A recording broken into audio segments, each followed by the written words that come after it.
초대교회 신앙인들을 보면 그분들이 어떻게 살았을까 이런 생각들을 많이 하게 됩니다. 초대교회 신앙인들은 제일 소중하게 생각했던 게 뭘까? 걸 생각해 보면 부활을 일단 가장 소중하게 생각을 했겠죠. 신앙생활을 하면서 이 부활을 생각하고 소망하고 고대했습니다. 그래서 우리 주님이 다시 오신다라고 하는 것에 대한 큰 기대를 가지고 있었기 때문에 이 사람들이 현세에 너무 관심이 없어서 초대교회 교부들 가운데에서는 야, 너희들 지금 먹고 사는 일, 이 일도 굉장히 소중한 일이니까 신경 써야 된다. 이런 이야기를 하실 정도로 이 주님이 다시 오시는 것과 부활에 대한 강렬한 열정과 열망이 있었습니다. 또 이 부활에 대한 강렬한 열정이 있었기 때문에 이 사람들은 순교하는 게 겁나지 않았습니다. 그래서 너도 나도 순교하려고 했기 때문에 이 교부들이 순교 그만해야 됩니다. 그러면 교회를 누가 지킵니까? 다 순교하면 교회를 지킬 사람이 없습니다. 그러니 우리 순교를 이제 그만하고 순교만 능사가 아닙니다. 이런 이야기를 했습니다. 여러분, 이 증인이라고 하는 말을 영어로는 위트니스라고 그렇게 얘기를 하지만 그리스 말로는 마르투스라고 그렇게 얘기를 합니다. 이 마르투스라는 말은 순교자라는 뜻입니다. 그러니까 순교자라고 하는 말과 증인이라고 하는 말이 같은 말입니다. 그 말은 뭐냐면 순교할 각오를 가지고 그리스도의 복음을 증언했기 때문에 이 증언하는 일, 증인으로 서는 일은 곧 순교하는 일이다 생각을 해서 순교자, 니꼴, 증인 이렇게 초대교회에서는 사용이 됐습니다. 이렇게 부활은 초대교회 신앙의 핵심이고 또 우리가 이 시간에도 증거해야 될 가장 중요한 신앙의 요체, 중요한 부분입니다. 부활하신 주님이 우리 신앙의 동력이 되어야 됩니다. 제가 지난주에 어떤 목사님을 뵀더니 그 목사님이 저한테 이런 얘기를 해요. 윤 목사님, 하나님 나라에 대해서 얼만큼 설교하십니까? 죽음에 대해서 얼만큼 설교하십니까? 부활에 대해서 우리는 얼만큼 깊은 신앙적인 관조를 하고 있습니까? 이런 얘기를 하시는 소리를 들었습니다. 여러분, 우리는 이 죽음에 대해서 어떤 생각을 가지고 있는지, 우리가 하나님 나라에 대해서 어떤 생각을 가지고 있는지를 한번 깊이 생각해 보셔야 될 때가 됐습니다. 초대교회 교인들이라고 해서 죽음을 겁내지 않았겠습니까? 그 사람들도 죽음이 겁났을 거예요. 그런데 그들이 죽음이 겁나지 않았던 이유는 그들에게는 부활이라고 하는 확실한 소망이 있었기 때문에, 부활이라고 하는 것을 확실히 믿었기 때문에 죽음이 두렵지 않았던 거예요. 그것이 그들의 신앙의 동력이 됐습니다. 부디 빌기는 우리 사랑하는 성도 여러분, 여러분은 무슨 이유로 신앙생활 하십니까? 뭐 때문에 신앙생활 하십니까? 뭐 때문에 예수 믿으시나요? 더 훌륭한 인격을 갖추기 위해서 예수 믿으시려면 도 닦는 데 가셔도 됩니다. 내가 사랑을 베풀고 자비를 베풀고 긍휼을 베풀기 위해서 예수를 믿는다면 많은 사회 사업단체들이 있습니다. 우리가 교제를 하기 위해서 예수를 믿는다고 한다면 많은 사교단체들이 있습니다. 재경 무슨 동문회, 재경 무슨 향후회, 사교하고 친교하고 나눌 수 있습니다. 우리가 예수를 믿는 이유, 우리가 교회를 다니는 이유, 내가 왜 충성하고 내가 왜 봉사하고 이 바쁜 그리고 많은 사람들이 휴가 가는 이 철에 이 저녁 시간에 교회를 막히는 길을 뚫고 와서 예배를 드리고 있느냐? 여러분의 신앙의 동력이 뭐냐? 내가 뭐 때문에 이 자리에 나와 앉아 있는지 그 동력을 생각하셔야 됩니다. 내가 하고 있는 신앙생활, 봉사생활, 충성, 헌금생활, 기도생활, 이 원인과 동력이 뭐냐?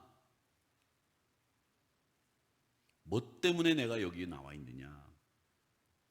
그걸 우리는 분명히 아셔야 되는데, 저는 그 동력이 여러분들에게 주님의 부활이, 내가 부활한다고 하는 확신을 가지고 있는 영생의 확신이 그 신앙의 동력이 되기를 주님의 이름으로 축원합니다.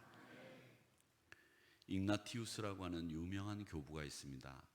안디옥이라고 하는 초대교회는 이 신학을 공부하면서 예수님의 말씀을 공부하다가 나름대로 학파가 생겨요. 학파라고 하는 것은 공부를 하면서 공부하는 방법, 또 공부하는 성경을 공부할 때 해석하는 방법, 이런 것에 따라서 학파가 나누어지게 되는데, 초대교회는 세 학파가 크게 나눠져 있었습니다. 로마를 중심으로 한 라틴 학파라고 하는 학파가 있었어요. 정통이죠. 그 다음에 안디옥, 최초로 그리스도인이라고 불리웠던 안디옥을 중심으로 한 안디옥 학파가 있었고요. 또 이집트의 알렉산드리아라고 하는 곳을 중심으로 한 알렉산드리아 학파가 있었습니다. 근데 그 학파마다 다 특징이 있는데, 이 라틴 학파는 정통 신학을 해석하는 그런 학파였습니다. 학구적이고 성서신학적이고, 그리고 우리 교회의 조직과 체제를 만드는 일에 큰 공헌을 한 학파가 이 로마에 있는 라틴 학파. 최초로 그리스도인이라고 불리웠던 안디옥 중심으로 했던 학파의 사람들은 어떤 일을 했느냐면 선교하는 일, 또 우리 교인들이 어떻게 하면 세상과 유기적으로 접촉하면서 그들에게 복음을 전할 수 있는가, 이런 것들을 연구하는 일을 많이 했습니다. 그러니까 대사회적인, 대인간적인 복음의 적용을 많이 공부했던 곳이 안디옥을 중심으로 했던 학파들의 특징이에요. 알렉산드리아 학파의 특징은 뭐였느냐면 영성이었어요. 하나님과의 관계를 통해서 내가 어떻게 하면 영적으로 더 성장하고 더 영적으로 깊이 있게 들어가는가, 이런 것을 연구하는 사람들이 알렉산드리아, 로마, 안디옥, 알렉산드리아, 이집트의 알렉산드리아를 중심으로 한 학파들이었습니다. 그분들의 글을 읽어보면, 야, 2019년을 사는 우리들보다 훨씬 더 신앙적인 깊이, 지적인 깊이, 영적인 통찰력이 있는 사람들이었구나, 이런 생각을 하게 됩니다. 여러분, 우리가 그분들보다 후대에 살기 때문에 우리가 신앙적으로, 성경적으로 깊이 있고 그분들보다 영적인 통찰력이 더 뛰어나고, 아니에요. 조족지열이에요. 그런 것을 보면 참으로 그 옛날 신앙인들은 신앙생활을 하면서 철두철미하게 예수를 의지하고 철두철미하게 살려고 했던 그들의 경건함은 우리가 뒤따라갈 수가 없겠다, 이런 생각을 할 때가 너무나 많습니다. 근데 그 ig나티우스라는 사람은 안디옥의 ig나티우스였는데, 이 사람은 로마에 가서 순교를 합니다. 그 순교를 할 때 많은 사람들이 바울이 예루살렘으로 올라가는 것을 막으면서 순교하려고 하는 것을 막으려고 할 때 바울이 그걸 뿌리치고 예루살렘으로 올라갔다가 로마까지 가서 순교를 하는 것처럼, 이 ig나티우스도 로마에 가서 순교를 하는데 뭐라고 얘기를 하면서 순교를 하느냐면, 내가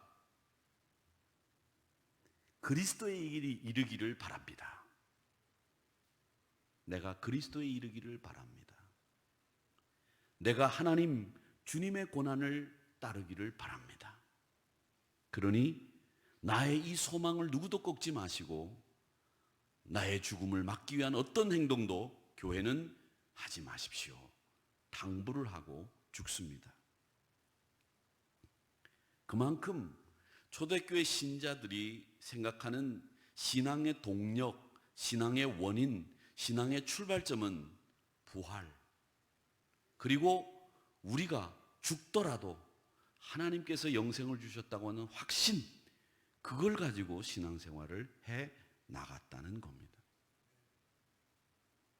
유명한 종교개혁가 마틴 루터, 이 루터가 쓴 책들이 참 많이 있는데, 이 루터가 종교개혁을 하면서 죽을 고비도 많이 넘기고 난관을 많이 만나죠.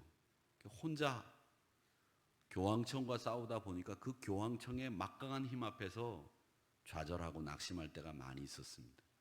하루는 너무 힘들어서 혼자 식음을 전폐하고 누워 있는데 부인이 상복을 입고 방 안에 들어와서 루터에게 식사하라고 그렇게 얘기를 하면서 뭐라고 얘기를 하는가 하면 하나님이 돌아가셨습니다. 그렇게 이야기를 했어요. 루터가 식사하라는 아내의 말을 듣고 일어나면서 나 밥 안 먹어 이렇게 얘기하려고 하다가 하나님이 돌아가셨다는 말에 깜짝 놀라서 그게 무슨 소리요 여보? 그러자 그 아내가 이런 대답을 했다는 유명한 이야기가 있습니다. 하나님이 돌아가시지 않았다면 어떻게 당신이 힘들다고 절망하고 좌절할 수 있겠습니까? 우리 주님이 부활하시고 우리 주님이 다시 살아나셨다고 하면 당신은 좌절하면 안 됩니다. 실망하면 안 됩니다. 다시 일어나셔야 됩니다.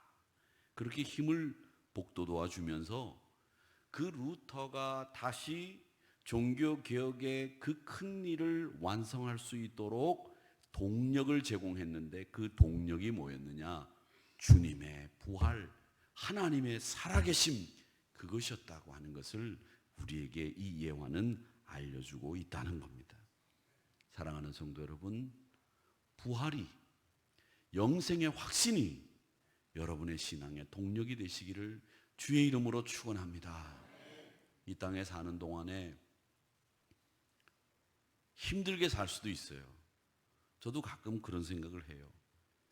야, 목사인 윤창용, 한 인간으로서 내 삶을 이렇게 뒤돌아보니까 야, 너도 참 파란만장하다. 있는 욕 없는 욕 다 들어먹고 별꼴 다 보면서 살아가는 너도 참 유별나다. 이런 생각을 했어요. 선배 목사님이 전화를 거셔서 늘 한 6개월 동안은 전화하셔서 살아있냐 이렇게 전화를 꼭 하셨습니다. 그래서 제가 하도 살아있냐라고 전화를 처음 그렇게 걸자마자 살아있냐 이렇게 얘기하시면 하도 제가 속이 뒤틀려서 살아있습니다. 제가 그렇게 대답을 했습니다. 그러면서 이런 생각을 해봤어요. 야, 내가 이렇게 파란만장하고 뭐 그렇게 유명한 사람도 아닌데 꽤 유명해졌다 이런 생각이 들어요. 노이즈 마케팅이라고 하는 거 아십니까 여러분? 노이즈 마케팅, 시끄러운 가운데 그 사람의 이름이, 그 물건이 많이 알려지는 거, 그게 노이즈 마케팅이라고 하는데 제가 노이즈 마케팅의 표본 아닌가 이런 생각도 해봤습니다. 그러면서 한편으로 생각하는 것은 이런 생각도 해봐요. 내가 목사로서 내가 해야 될 처신에서 뭐가 잘못됐는가 이런 생각도 해봤습니다.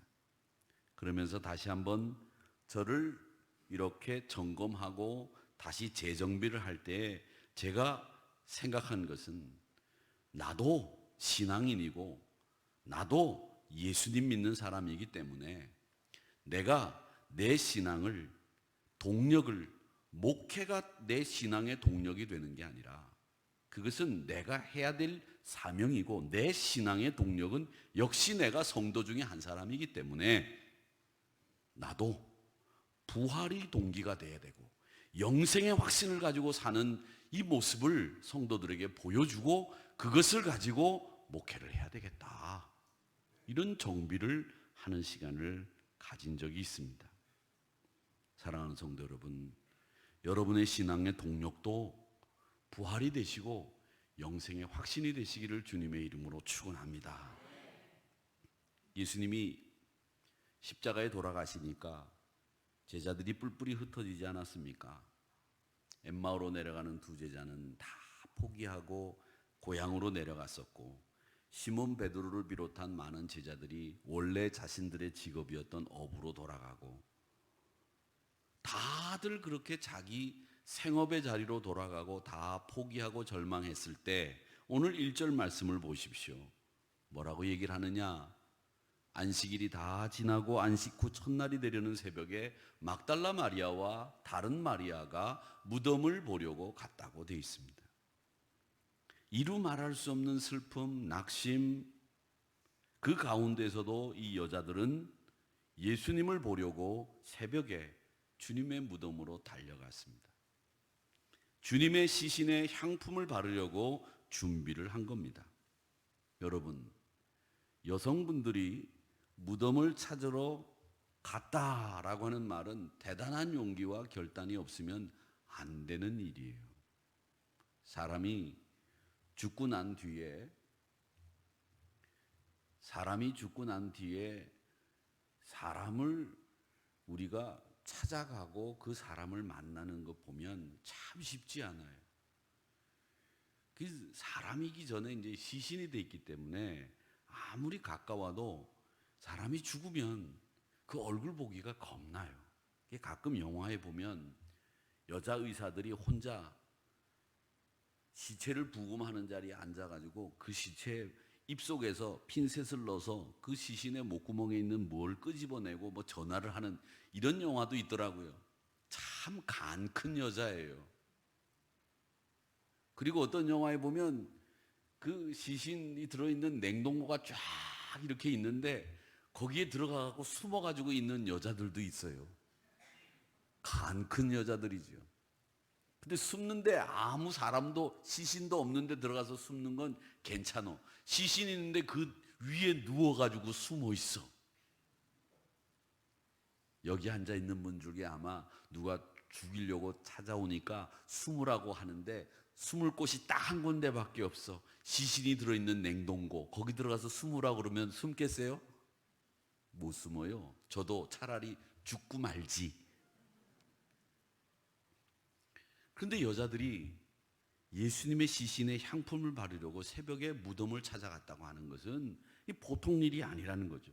이 성경에 나오는 얘기들을 이렇게 보면 보통이 아닌 얘기들이 굉장히 많이 있는데 우리는 늘 읽다 보니까 이 얘기가 뭐 별스럽지 않은 얘기처럼 읽는단 말이죠. 이 보통 얘기가 아니에요. 비통함과 슬픔도 있지만 사실 여자들이 무덤을 찾아갔다라고 하는 것은 겁나는 일기도 합니다. 그런데 얼마 전까지만 해도 죽은 자를 살리시고 병든 자를 치유하시고 물고기 2마리로 5,000명을 먹이시던 바로 그 주님이 이렇게 비참하고 허무하게 돌아가실 줄을 누가 상상을 했겠냔 말이죠. 많은 사람들의 지지를 받고 있었던 그 예수님이 많은 사람들의 지지와 성원 속에서 큰 인물이 되고 더 유명해지고 예루살렘을 장악하고 많은 사람들에게 호혜를 베풀고 능력 있는 종교 지도자가 될 거다 이렇게 기대를 했지 이렇게 힘없이 죽을 거라고는 생각 안 했다는 거죠. 그런데 여러분, 예수님이 이미 그런데 마태복음 20장에서부터 시작을 해서 예수님이 돌아가시기 전까지 예수님은 내가 인자가 고난을 당하고 제사장에게 붙잡혀서 십자가에 죽고 죽은 후에 3일 만에 살아나리라 라고 하는 순환예고라고 하는 이른바 신학적으로 우리가 그걸 순환예고라고 이름을 정해놨는데 그 순환예고를 보통 3번 이상씩 했어요. 이미. 그런데 여러분, 제자들은 그 순환예고를 여자들도 그 순환예고를 귀담아 듣지 않았습니다. 귀담아 안 들었어요. 이 사람은 늘 그렇죠. 자기가 듣고 싶은 것만 듣는 게 우리 사람이에요. 그래서 예수님은 그걸 알기 때문에 귀 있는 자는 들을지어다 라고 말씀하신 이유는 사람들이 가지고 있는 성정이 듣고 싶은 것만 듣는다는 걸 잘 알고 있어요. 여러분, 아무리 설명해도 자기가 듣고 싶은 것만 듣고 듣고 싶지 않은 건 안 듣는 게 우리 인간이에요. 그렇기 때문에 우리 믿음이라고 하는 것은요, 말씀이 중심이 돼야 되고 예수님이 중심이 돼야 되지, 내 감정이나 내 기대가 중심이 되면 그 신앙은 잘못된 거예요. 근데 내 기대와 내 감정이 중심이 돼 있기 때문에 내가 듣고 싶은 것만 들어요. 항상. 그러면서 자기가 듣고 싶은 것만 듣기 때문에 자기 감정에 더 충실해지고, 듣고 싶은 것만 듣기 때문에 자기의 기대에 더 부응하지 못하거나, 기대에 부응하면 화를 내고 만족해하고, 이런 일들이 벌어지는 거죠. 왜? 신앙생활 하면서 말씀이 중심이 아니고 예수님이 중심이 아니고 자기 감정이 중심이고 자기 기대가 중심이기 때문에 그런 신앙의 양태들이 나타나는 거예요. 여러분 보고 있지 않습니까? 말씀이 중심이 되지 않고 믿음이 중심이 되지 않고 자기 감정이 중심이 돼 있어요. 자기 기대가 중심이 돼 있어요. 그러니까 듣고 싶은 것만 듣는 거죠. 들려도 안 듣는 거죠. 그리고 못 들었다 하는 거죠. 이런 사람들은 자기 감정, 그 감정만을 믿음의 중심으로 삼기 때문에 그 감정이 식으면 믿음도 시들어 버리는 거예요. 또 자기 기대만이 믿음의 중심이라고 생각하고 살다가 그 기대가 와르르 무너지면 낙심하는 거예요. 왜? 그 신앙이 말씀이 중심이고 예수님이 중심이 아니라 내 감정이 중심이고 내 기대가 중심이니까, 기대가 무너지면 절망하는 거고 내 감정이 식으면 열정이 사라지는 거고, 그게 뻔하게 보이는 거예요. 그게 우리가 가고 있는 잘못된 신앙의 루틴이에요. 그런데 그걸 보고 우리 신앙생활을 잘하고 있다고 생각을 하고 있다는 거죠. 제자들도 여인들도 바로 그런 신앙생활을 했던 까닭에 낙심하고 절망하고 예수님의 말씀에는 귀 기울여 듣지 않았던 겁니다. 그래서 고향으로 내려갔고, 그래서 예수님 못 알아봤고, 그래서 실망한 마음으로 예수님 무덤 새벽에 찾아간 거예요. 그런데 여러분, 부활하신 주님을 만나니까 사람이 바뀌는 거죠. 낙심이 바뀌어서 소망이 되고, 슬픔이 바뀌어서 기쁨이 되고, 자신의 인생이 이제 죽음으로 끝나는 것이 아니구나, 부활이 우리에게 약속되어 있구나, 소망을 가지게 되면서 그들의 삶이 완전히 바뀌게 된 거예요. 말씀 중심의 삶으로, 주님 중심의 삶으로 바뀌게 된 거죠. 그래서 그들은 죽음을 불사하고 부활을 선포하고 증인이라고 하는, 순교자라고 하는 이름에 걸맞는 삶을 살게 되었다는 겁니다. 사랑하는 성도 여러분, 우리 인생은 지금 여기 신앙인이 되어야 되고, 부활의 주님을 만나고 부활의 주님을 증거하는 삶을 살기를 주의 이름으로 축원합니다. 8절의 말씀에 보면 재미있는 단어가 나와요. 그게 뭐냐면, 잘 보세요. 한번 같이 읽어볼까요? 시작. 그 여자들이 무서움과 큰 기쁨으로.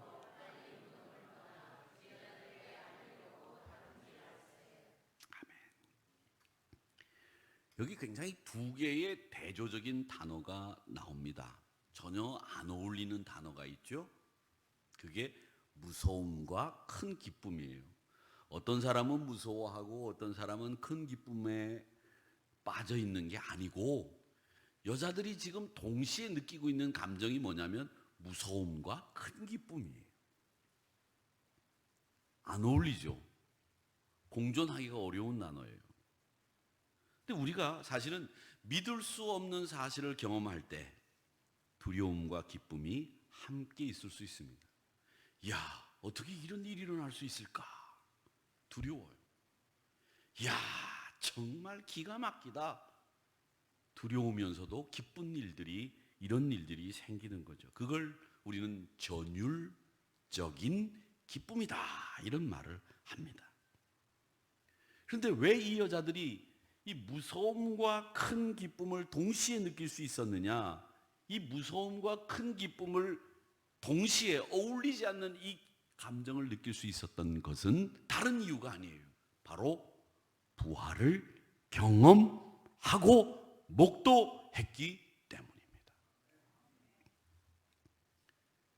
죽음이라고 하는 궁극적인 문제를 이 여인들은 해결하신 예수님을 본 거예요. 무서운 거예요. 그러면서도 그 죽음이 해결된 그 사실 앞에 기뻤던 거죠. 이건 어디에서도 느낄 수 없는 감정, 죽음을 극복한 주님을 통해서 나도 죽음을 극복할 수 있다라고 하는 기쁨이 다가온 거예요.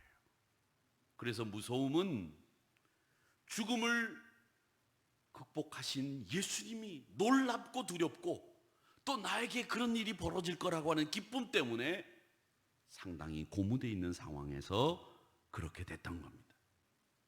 여러분, 이 세상에 제일 큰 문제가 뭡니까? 제일 큰 문제는 죽는 문제예요. 죽는 문제.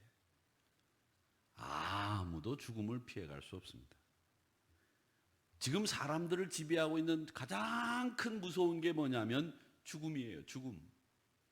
그게 세상의 원리입니다.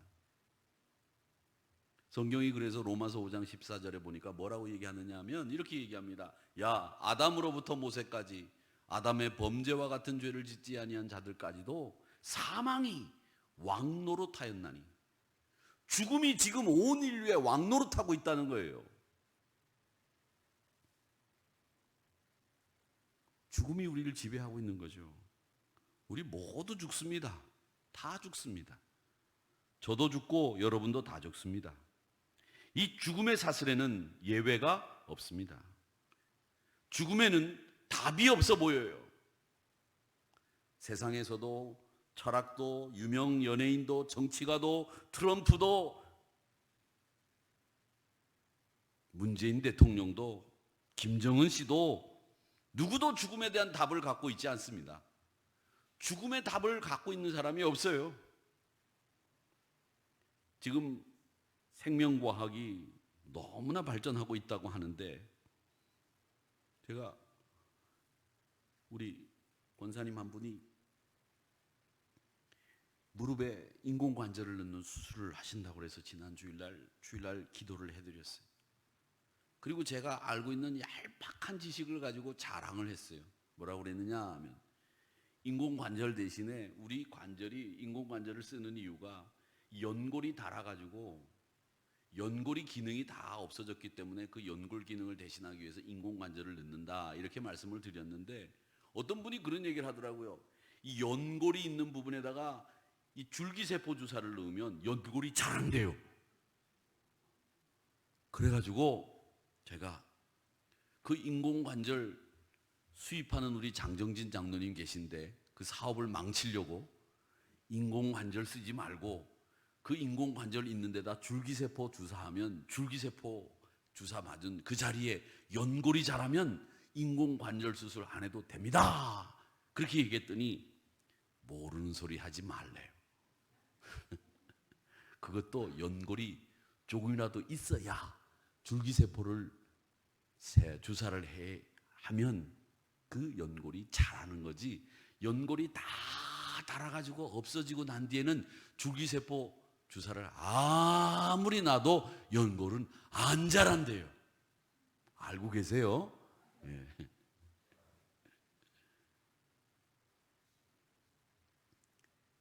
생명과학이 참 많이 발전해서 우리 수명이 연장될 것 같습니다. 아무리 봐도 우리 수명이 예전보단 연장되기도 했고요, 또 연장될 것 같습니다. 예전에 제가 어렸을 때는 시골에 가면 맹장이 터져서 복막염으로 발전이 됐다가 죽는 분도 계셨어요. 요즘은 맹장은 병도 아니에요. 그리고 제가 어렸을 때 저희 어머님이 담석중 수술을 하셨어요. 담석 수술을 하셨는데 들어가기 전에 의사들이 저희 아버지한테 죽어도 좋다라고 하는 서류에다가 사인을 하라고 하더라고요. 그때 우리 아버님이 웃으면서 사인을 하셨는지 울으면서 사인을 하셨는지는 전 잘 모르지만 어쨌든 저희 아버님이 사인을 하셨는데 저희 어머님은 지금도 건강하게 살아계세요. 근데 그때 수술하고 난 뒤에 제가 어머님의 배를 봤는데 그 담석 돌 꺼내는데 배를 거짓말 안 하고 이 목에서부터 저 배꼽 아래까지 잘라 찢었어요. 지금은 담석증을 바깥에서 당당당당당당당 그래서 쏴가지고 없애요. 돌을. 이런 세상이 돼버렸어요. 그리고 배를 째가지고 돌 꺼내는 수술에 죽을지도 모르니 사인하라는 거 안 합니다. 그만큼 많이 발전한 거죠. 그럼 병도 아니에요. 그리고 요즘 의사들은 암도 착한 암이 있고 나쁜 암이 있는데 착한 암은 갑상선암, 가슴암, 뭐 전립선암, 뭐 위암 이런 건 다 착한 암이에요. 이제는. 그래서 그런 암은 같이 사는 게 좋습니다. 그렇게 얘기를 해요. 같이 살래요. 감기처럼 걸렸다 낫다 걸렸다 낫다 이렇게 하면서 같이 살래요.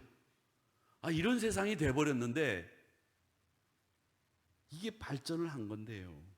그런데 여러분 문제는 뭐냐면 결국은 그래도 우리는 종착역에 딱 가서는 죽음 앞에 맞닥뜨리게 돼 있어요. 그 죽음 앞에서 어떻게 죽을 거냐 이런 생각을 여러분 하셨는지 모르겠습니다. 저는 제가 죽을 때 가족들이 부를 찬송 그리고 읽어 주셔야 되는 성경 구절 정해놨어요. 이미 안 정해놓으신 분들은 정해놓으세요.